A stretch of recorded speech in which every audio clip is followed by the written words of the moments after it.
হঠাৎ করেই আমার ভীষণ মিষ্টি খেতে মন চাচ্ছিল। তারপর কি আর করার, এমন একটা টাইম ছিল যখন মিষ্টির দোকানও খোলা ছিল না। তাই তো বুদ্ধি করে বাসাতেই ভীষণ লোভনীয় একটা মিষ্টি বানিয়ে ফেললাম। মাত্র 10 মিনিটেই মিষ্টিটা বানানো যায় আর এতটা মজার হয় খেতে আর অনেক পারফেক্ট হয়।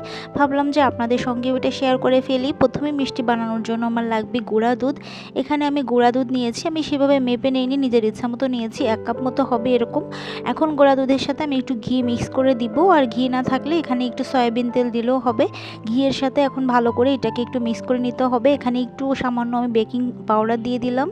বেকিং পাউডার দিয়ে ভালো করে এটাকে একটু মিক্স করে নিচ্ছি। তারপর আমি একটা ডিম নিয়েছি। এখানে ডিমটা একটু ভালো করে ফেটিয়ে নিতে হবে, যতটুকু প্রয়োজন ততটুকু দিতে হবে। ডিমটা কিন্তু একবারে দেওয়া যাবে না, তাহলে দেখা যাবে যে বেশি হয়ে যেতে পারে, অনেক বেশি নরম হয়ে যাবে।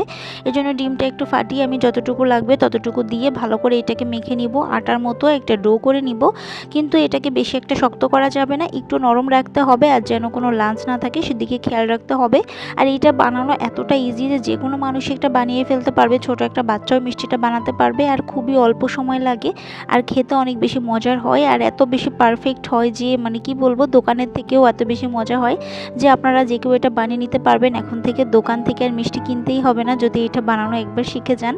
তো এই যে আমি হাত দিয়ে ভালো করে এটাকে মেখে নিয়েছি, একটু নরম এরকম থাকবে। তারপরে এটাকে আমি একটু রেস্টে রেখে দেবো কিছুক্ষণ, 10 মিনিটের মতো রেখে দিয়েছিলাম।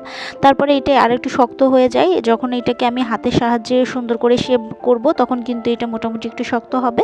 তো এই যে এরকম হয়েছে, এখন হাতে একটু তেল মেখে নিয়েছি। এখন এটাকে একটু শেপ দিব, পছন্দ অনুযায়ী শেপ দিয়ে নিতে হবে। গোল করা যাবে বা একটু লম্বাটে টাইপের করা যাবে। তো আমি এভাবে একটু লম্বা করে নিচ্ছি, যেভাবে আমরা মালাই চপ মানে দোকান থেকে খেয়ে থাকি। তো আমি মালাই চপ বানাবো, ঠিক রসমালাই যেভাবে বানানো হয় বাসায় সেভাবেই সেম প্রসেসিং।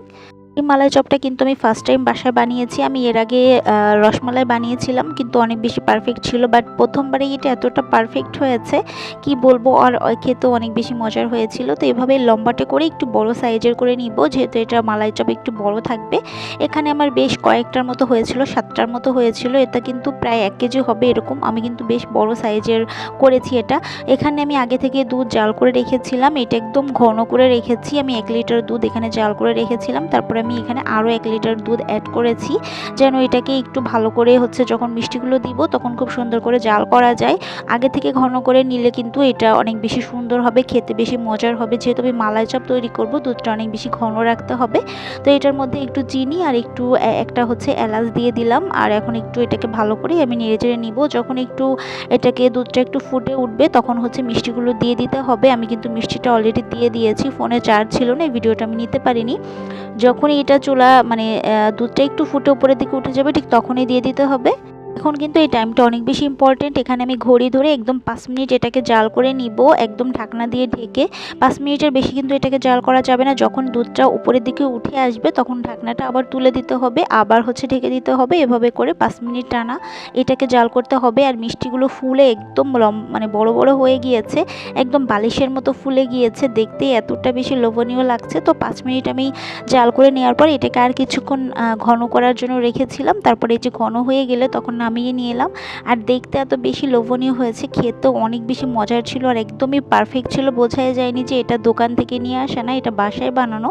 আপনারাও চাইলে কিন্তু এভাবে ভীষণ মজাদার মিষ্টি বাসাতেই তৈরি করে নিতে পারবেন, দোকান থেকে আর কিনতেই হবে না এত টাকা দিয়ে। বাসায় ঘরে থাকা উপকরণ দিয়ে এভাবে মজাদার মিষ্টি তৈরি করা যায়। আজকের ভিডিওটা কেমন লাগলো অবশ্যই কমেন্টে জানাবেন।